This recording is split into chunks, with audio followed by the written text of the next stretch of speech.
جس وقت مردے کو قبر میں اتارا جاتا ہے اس وقت اس مردے کی روح جو ہوتی ہے وہ فرشتوں کے انڈر میں ہوتی ہے، اور وہ مردہ ساری چیزیں دیکھ رہا ہوتا ہے کہ میرے ساتھ میری باڈی کو قبر کے اندر لٹانے کی کوشش کی جا رہی ہے، لٹایا جا رہا ہے، اور میرے دھڑ کو، میرے جسم کو، میری باڈی کو قبر میں اتارا جا رہا ہے۔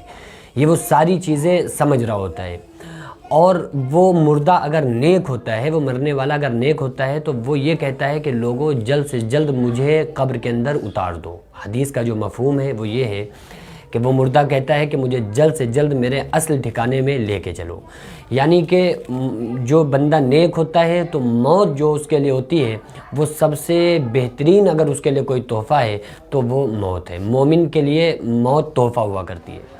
تو نیک ہوتا ہے تو کہتا ہے مجھے جلد سے جلد میرے اصل ٹھکانے میں پہنچا دیا جائے، یعنی مجھے قبر تک پہنچا دیا جائے۔ اور اگر برا بندہ ہوتا ہے تو وہ یہ کہتا ہے، کہنے کی کوشش کرتا ہے کہ تم مجھے کہاں لے کے جا رہے ہو، کس کے حوالے کرنے جا رہے ہو۔ میں نے گھر بنایا، سنوارا، اور میں نے حرام حلال غرض کے تمام طریقوں سے کمایا، اور اس کے بعد میں نے اپنے بچوں کے خاطر اپنی زندگی کو تباہ و برباد کیا، لیکن آج وہی بچے ہم کو کہاں لے کے جا رہے ہو، ہم کو مت لے کے جاؤ۔ اور وہ بہت زیادہ گھبراتا ہے، پریشان ہوتا ہے۔ مومن بندہ قبر میں جس وقت اس کو رکھا جاتا ہے، اتارا جاتا ہے، جنازے کو اٹھایا جاتا ہے تو خوش ہو رہا ہوتا ہے۔ کیونکہ حدیث پاک میں آتا ہے دنیا مومن کی قید خانہ ہے۔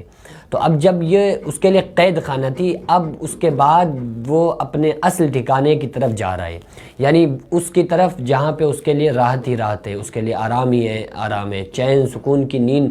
کیونکہ مومن بندے کو قبر میں رکھا جاتا ہے تو غیب سے آواز آتی ہے کہ اس کو جنت کا کپڑا پہنا دو، اس کے لیے جنت کی کھڑکی کھول دو، اس کے لیے جنت کا بچھونا بچھا دو۔ پھر وہ قیامت تک عیش اور چین کی نیند آرام سے سوتا رہتا ہے۔ اور جب کوئی برا بندہ ہوتا ہے اور جب اس سے سوال کیے جاتے ہیں جو قبر کے سوال ہیں، اور وہ قبر میں جو سوال ہوتے ہیں ان کے جواب نہیں دے پاتا ہے، تو فرشتوں کے ہاتھ میں بڑے بڑے ہتھیار ہوتے ہیں۔ اگر وہ ایک گرزہ اس پہاڑ پہ وہ ہتھیار مار دیا جائے تو پہاڑ تحت الثری ساتویں زمین کے اندر چلا جائے، پھر وہ قیامت تک ان کے اوپر چلتا ہے۔ اور جو نیک بندہ ہوتا ہے وہ قبر کی جو مدت ہے، یعنی کہ جب سے وہ انتقال کیا اس وقت سے لے کر قیامت تک اس کو ایسا محسوس ہوتا ہے کہ بس ایسے ہی ابھی سوئے تھے اور فوراً ہم اٹھ گئے۔ من باسنا من مرقدنا ھذا ما وعد الرحمن وصدق المرسلون۔ کہ وہ جو نیک بندہ ہوتا ہے تو جب قیامت کا سور پھونکا جائے گا تو وہ یہ کہے گا کہ ابھی تو ہم سوئے تھے، اتنی جلدی کس نے ہماری خوابگاہوں سے ہمیں جگا دیا۔ اب آپ یوں دیکھیں نا کہ جب کوئی بندہ سوتا ہے 10 بجے ہی سو جائے، 11 بجے رات میں سو جائے، اور جیسے ہی وہ فجر کی اذانیں ہوتی ہیں تو آنکھ کھلتی ہے انسان کی، تو ایک دم کہتا ہے ارے ابھی تو سوئے تھے اور فوراً آنکھ کھل گئی، ابھی سوئے تھے اور اتنی جلدی صبح ہو گئی۔ اور کسی کی پسلی میں ہو درد، کسی کے ہو کوئی پریشانی، اب آپ اس سے پوچھیں کہ رات کتنی بڑی ہے۔ تو یہ ساری چیزیں جو ڈیپینڈ کرتی ہیں عمل کے اوپر کرتی ہیں۔ اگر مرنے والا وہ مردہ نیک ہوتا ہے تو اس کے لیے موت سب سے بڑا اس کے لیے ایک تحفہ ہوا کرتا ہے، اس کے لیے گفٹ ہوتا ہے۔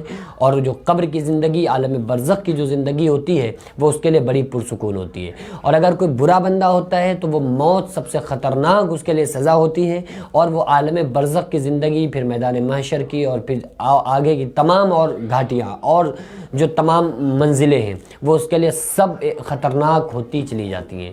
تو اس لیے ہم سارے لوگوں کو یہاں مومن بن کر زندگی گزارنا ہے، پیارے آقا صلی اللہ علیہ وسلم کے بتائے ہوئے طریقوں پر عمل کرنا ہے۔ دعا کریں کہ اللہ تبارک و تعالیٰ میں اور آپ کو اس دنیا سے جب اپنے پاس بلائے تو ہمارا شمار مومنوں میں فرما دے، اور آخری وقت ہم کو کلمہ پڑھنے کی اللہ تعالیٰ توفیق عطا فرمائے۔ وما علینا الا البلاغ۔ السلام علیکم ورحمۃ اللہ تعالیٰ وبرکاتہ۔